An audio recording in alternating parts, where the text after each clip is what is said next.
بسم الله الرحمن الرحيم إن الحمد لله حمدا ونشكر شكرا ونؤمن به ونتوكل عليه ونعوذ بالله من شرور أنفسنا ومن سيئات أعمالنا من يهده الله فلا مضل له ومن يضلل فلا هادي له وأشهد أن لا إله إلا الله وحده لا شريك له وأشهد أن محمدا عبده ورسوله صلى الله عليه وسلم تسليما كثيرا مزيدا رب اشرح لي صدري ويسر لي أمري واحلل عقدة من لساني يفقه قولي اللهم ربي زدنا علما وارزقنا فهما سبحانك لا علم لنا إلا ما علمتنا إنك أنت العليم الحكيم اللهم وفقنا بعلم وعمل بما تحب وترضى اللهم ارزقني إخلاص في القول والعمل.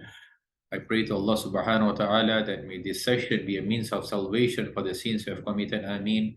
I also pray to Allah subhanahu wa ta'ala that for every seconds and minutes where we invest in for this session, may this investment be amongst our investment for us to draw ourselves closer to our Maker, Allah subhanahu wa ta'ala. Ameen.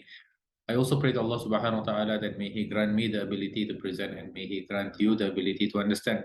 Whatever goodness solely lies in the hands of our Maker Allah subhanahu wa ta'ala, and whatever evil I would like to ascribe to myself and then shaitan. Alhamdulillah, during our previous session, we had the opportunity to discover on how Muslim parents need to communicate and interact with their children. And amongst the way they need to interact is how they should demonstrate their love and affection towards them. As we know from the hadith which has been narrated by Anas radiallahu ta'ala an, when he told us, I never saw anyone who was more compassionate towards children than the Messenger of Allah subhanahu wa ta'ala. His son Ibrahim was in care of a wet nurse in the hills around Medina. He would go there frequently and we would go with him, and he would enter the house, pick up his son and kiss him and then come back. So even during a very occupied time of Prophet Muhammad, when Prophet Muhammad was very occupied with his time, he still dedicated a portion of his time, not only a portion of his time, he took time to go and visit his son Ibrahim while he was away from Medina, while he was under the care of a particular family at the point of time. And amongst the other aspect, we as Muslims need to act towards our children is how we spend on them. How we spend on them willingly and generously. As we know that Islam does not only rely on the parents' natural instincts to care for their children, because sometimes parents may be reluctant to give up some of life's pleasure for the sake of their children, or else hard time and poverty may cause parents to complain about the heavy burden of expenses. So Islam reinforced the parents' natural instincts to care for their children by promising them a great reward, which encourages them to make sacrifices and help them to bear their poverty. This is when, let me draw your attention to a very wonderful hadith narrated by Salama. She said, Salama said, O Messenger of Allah, will I be rewarded for what I spend on the children of Salama? I am not going to abandon them in any case, for they are my children. He said, yes, you will be rewarded for what you spend on them. So it is a means of ibadah that when we as a parents, when we contribute to our children and they are growing, and every single contribution we make, contribution not necessarily means money only. No doubt, money is the primary means where we need to provide for the sustainability of the children growth. However, our efforts are also amongst the contribution. And then in another amazing hadith narrated by Abu Mas'ud al-Badri, when he said, the Prophet Muhammad sallallahu alaihi wasallam said, when a man spends on his family with the intention of pleasing Allah subhanahu wa ta'ala, then it will be counted as sadaqah on his part. So Islam considers spending on one's wife and children to be one of the best kinds of spending. One of the deeds which will bring the greatest reward. This is borne out by the hadith which Muslim reported by Abu Hurairah radiallahu ta'ala, who said, the Prophet said, many money you spend for the sake of Allah subhanahu wa ta'ala, money you spend to free a slave, money you give in charity to the poor, and money you spend on your family. The greatest in reward of all of this is spending on your family. So look, that the permission Prophet Muhammad sallallahu alaihi wasallam given, the guidance where he has given to the ummah on how do we manage the funds, who do we channel and direct our funds towards. He permitted amongst the management of fund, a proportioning of fund for the sake of Allah subhanahu wa ta'ala is when a person is going to free a slave. In our context, we are not going to free a slave. And then the other opportunity which has been provided through the lips of our beloved Prophet Muhammad sallallahu alaihi wasallam is when the money is being given in charity to the poor. This is where many amongst us who practice these practices of contributing to the one who is poor. And then successively, Prophet Muhammad sallallahu alaihi wasallam has stated that money where we spend on the family, and out of these three opportunities where he has provided us, the amount of immense reward lies in the contribution towards the family. That when a person contributes to his family, Allah subhanahu wa ta'ala will enumerate the reward in the contribution towards the family. And as such, I would like to draw your attention to another amazing hadith of Prophet Muhammad sallallahu alaihi wasallam, when he said, the best money a man can spend is money he spends on his children, money he spends on his mount for the purpose of striving in the way of Allah subhanahu wa ta'ala, and money he spends on his children for the sake of Allah subhanahu wa ta'ala, and money he spends on his friends for the sake of Allah subhanahu wa ta'ala.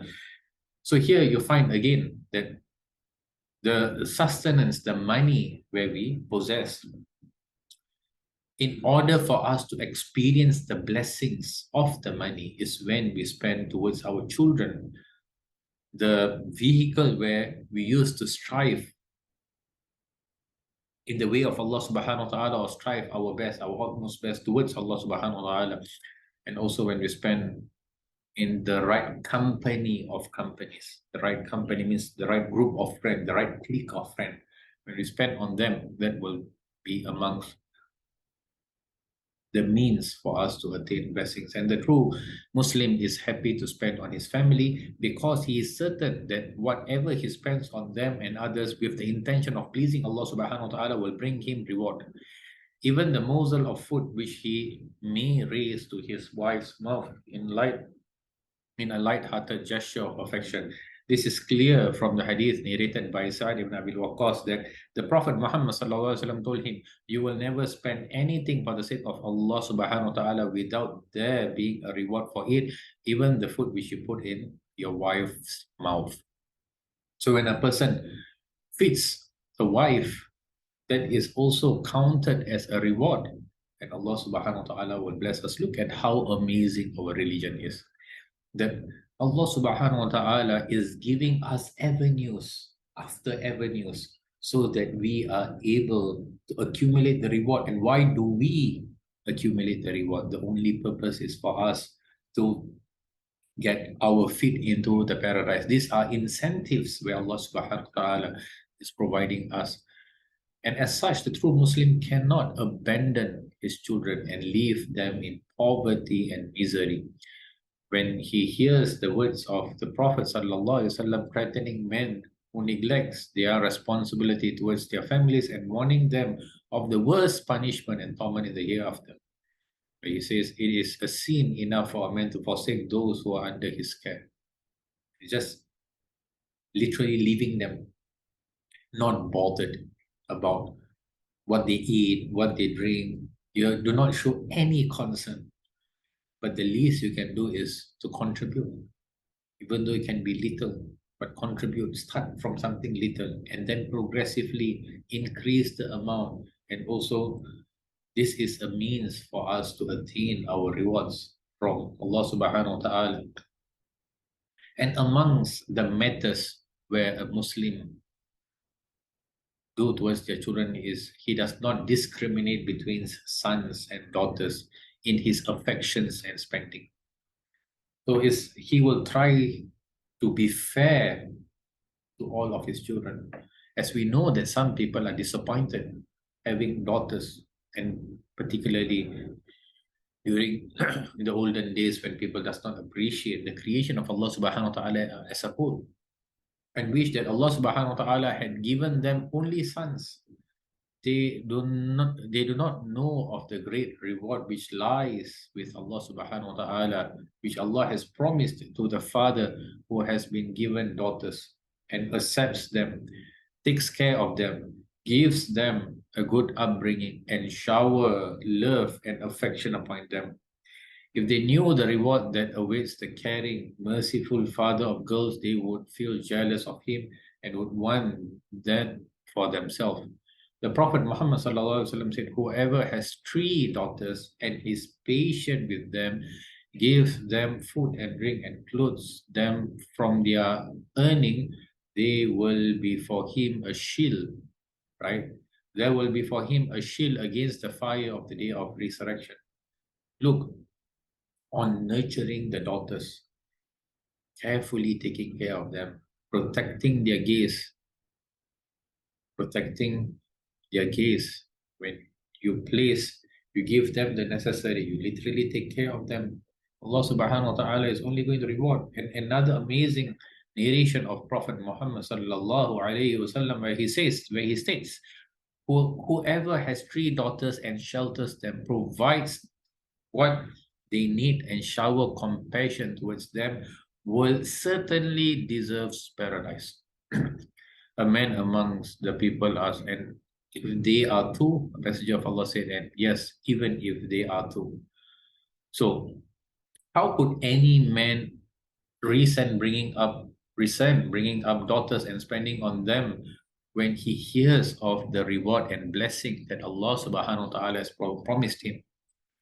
As we know, Islam, this practical religion which recognizes the reality of people's life in all times and places, recognizes the fact that a daughter may get divorced and return to her father's house, and that her father may be in straitened circumstances with a low income or many other children to care for. So it offers him the comfort that will soothe his troubled spirit and ease his stress. Islam tells the father, right, and particularly this father, that whatever he spends on his daughter who has come home to him is one of the greatest acts of charity and one of the deeds that will bring him closer to Allah subhanahu wa ta'ala.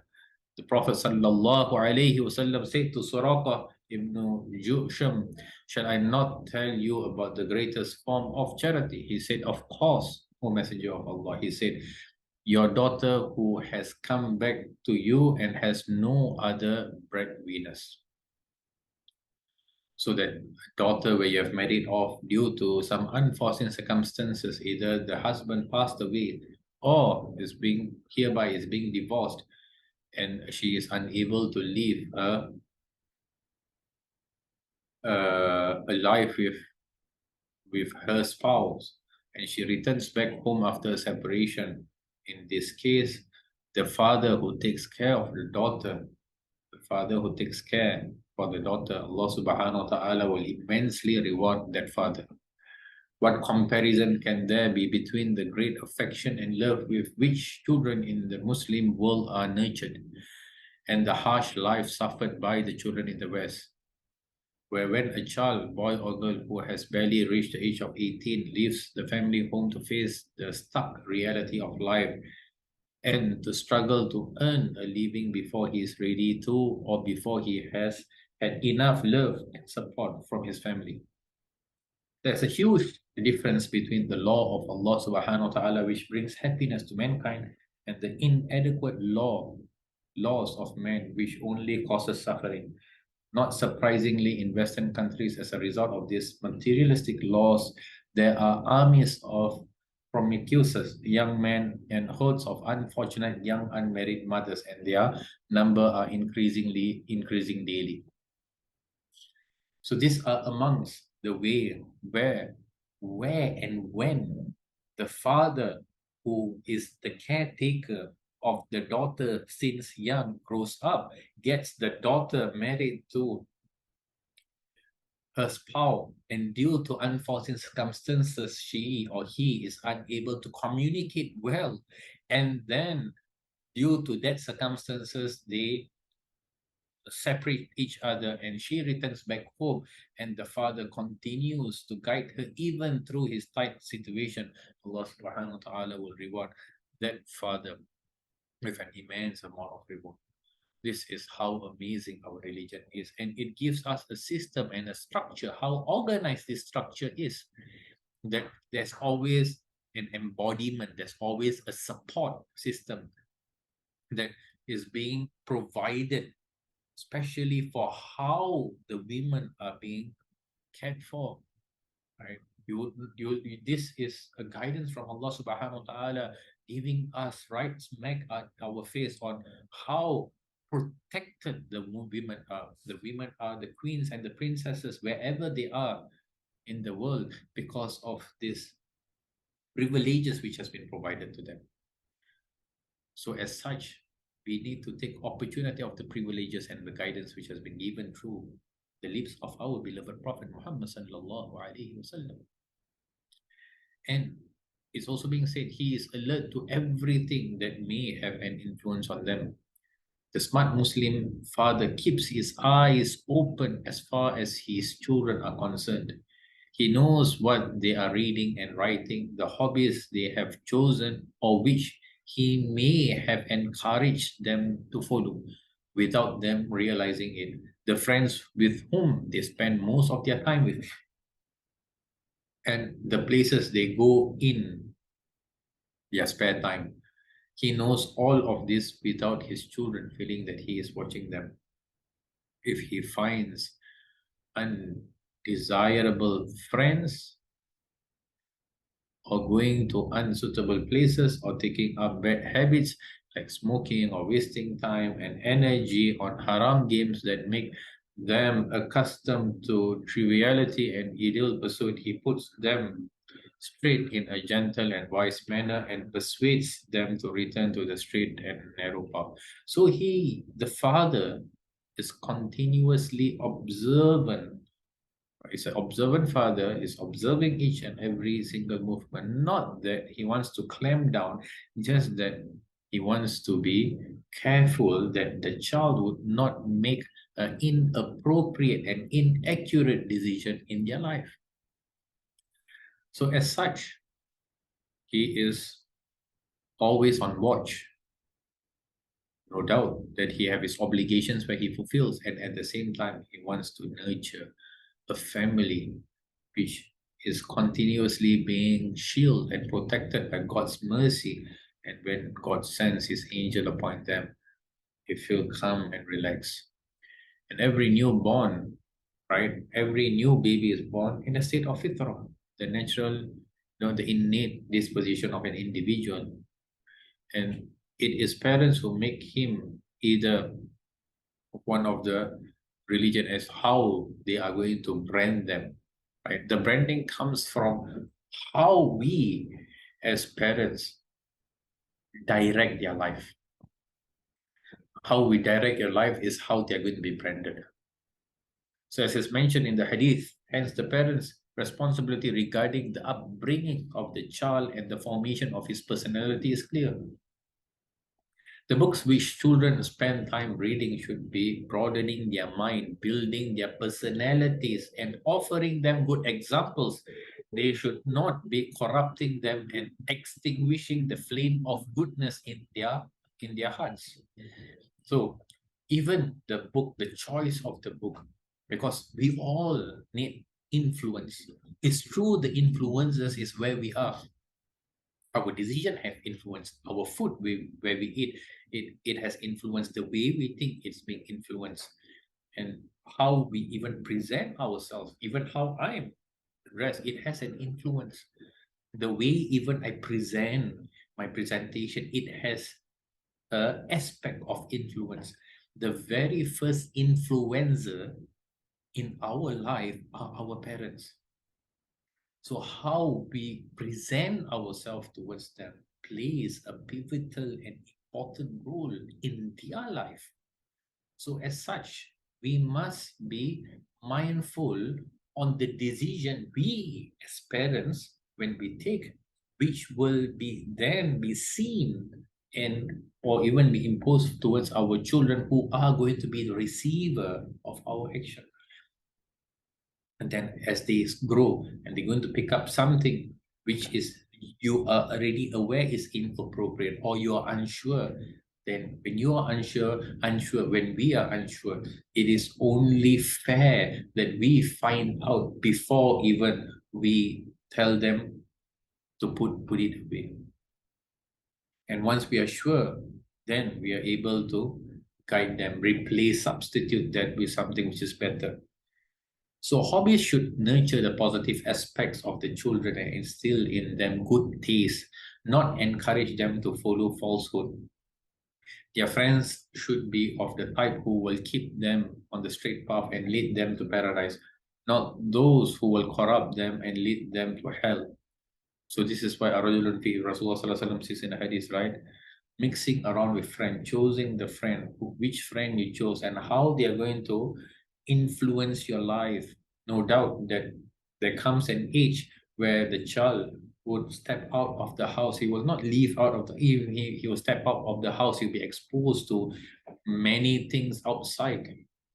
It's an outside world. He will come in contact with many people, people where he interact with, and people where he's going to be spending more time, as we see that we ourselves we spend more time outside than in the house. So how are we going to interact with them? Who are the friends we're going to choose? How we are even going to guide them that these are the friends they need to choose, these are the friends they need to move away, or these are the friends you may mingle around with, but certain aspect of this friend we should not be following or following with. So these are the things where we need to consider. So their friends should be of the type who will keep them on the straight path and lead them to paradise, not those who will corrupt them and lead them to hell. How many people have been brought to the slippery slope of destruction and perdition by their friends when their fathers were unaware of what was happening to their own children? How wise are the words of the poet Adi ibn Zayd al-Abadi concerning friends. If you are among people, then make friends with the best of them. Do not make friends with the worst of them, lest you become as bad as he is. Do not ask about the man, but ask about his friend. For every person is influenced by his friend. So how great is this poet when he have quoted a very insightful poetry. As we know that when we are amongst people, then we will definitely make friends.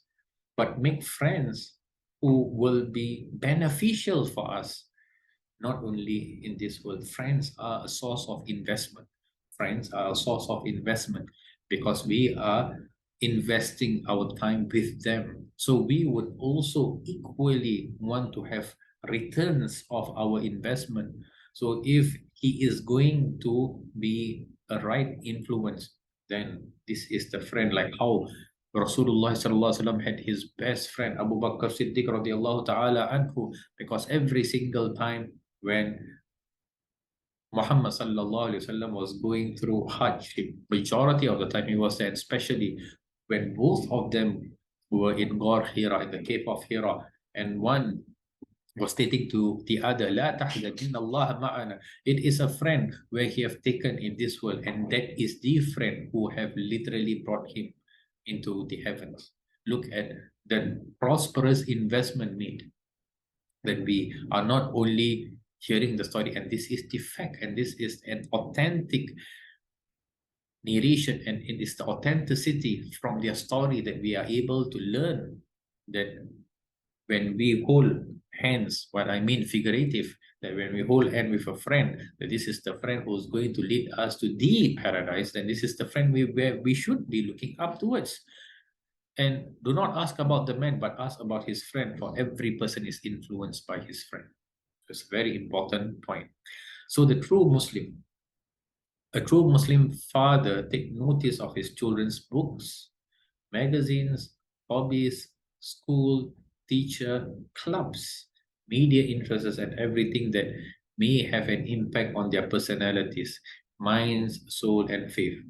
He should intervene when necessary, either to encourage or to put a stop to something, so that the children's upbringing will not be affected by corruption or sickness. Right. So hence, we can explain the success of some families in raising their children, the failure of others. The former feels responsible towards their children and take care of them properly. So the children become good for the family and the community at large. The later, right, or the latter, do not feel their responsibility, so they neglect their children, and the children become bad for their family and the community at large, a source of distress in their life and after death. Allah subhanahu wa ta'ala has spoken the truth when He reveals in the Quran, Ya ayyuhalladhina amanu inna min azwajikum wa awladikum aduwwun lakum fahdharuh. Truly, amongst your wives and your children are some that are enemies to yourself, so beware of them. So children would not have turned against their parents if their parents had kept on to the right path. It's very important. It's how we keep up with ourselves. How we present ourselves is important. How we speak. Basically, we need to nurture ourselves, so that when we nurture our children, you will see the results of how we have nurtured ourselves. It is the continuous effort, it's the continuous efforts in building one's self and hoping that from what we have learned, when we impart upon others by nurturing others, you and I are equally able to see the results. So that's when you're able to recognize their responsibilities towards their children and done their duty as they should. So this is amongst the way where we always need to be mindful of every single steps our children are going to take. So before even we have children, right, for those who have yet to have children, it is only advisable for you to rectify the characteristic of yours, or rectify the affairs of yours, so that you will be ready when Allah subhanahu wa ta'ala provide you with this hibah, this exclusive gift of His, so that you will be all good to present yourself to the child, nurture that child with the best of the characteristic, and hoping that this journey of yours with your children, right, turns out to be prosperous and turns out to be a good return. You will have good returns in the near future. So hopefully what I have shared with you today is beneficial for me and beneficial for you. Whatever goodness solely lies in the hands of our Maker, Allah subhanahu wa ta'ala, and whatever evil I would like to ascribe to myself and then shaitan. سبحانك اللهم وبحمدك أشهد أن لا إله إلا أنت أستغفرك وأتوب إليك. بسم الله الرحمن الرحيم. والعصر إن الإنسان لفي خسر إلا الذين آمنوا وعملوا الصالحات وتواصوا بالحق وتواصوا بالصبر. جزاكم الله خير الجزاء. السلام عليكم ورحمة الله تعالى وبركاته.